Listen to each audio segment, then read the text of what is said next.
Ngapi walisomea kwa hii darasa? Hii ndio ilikuwa darasa yetu. Hii ndio darasa yetu. Hii darasa kama ulisomea hapa, najua mwaka ulitoka kwa hii shule. This was my former school. Tulisoma na huyu. And now is a teacher to this our school. Is known as Mr. Wasike. Alikuwa mbaya kwa hesabu.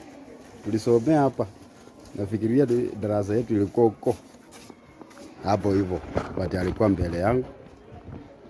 Tulikuwa tunasoma kwa hii shule na akasema akuje tu afundishe hapa hivi na ako kwa shule yake. This is Mutoni Primary.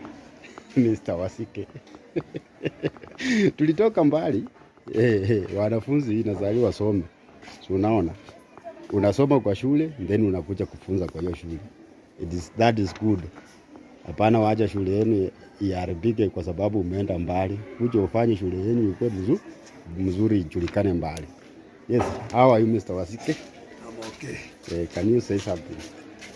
Mimi sina shida. Nimesoma na wewe na nafurahia to give back to the community. That is good. Yeah. Do you remember Mr. Munyasha?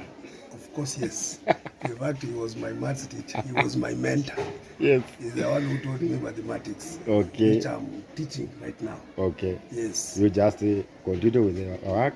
Yes. That is good. Thank you. Tuendelee mbele. Sawa. Asante. Asante.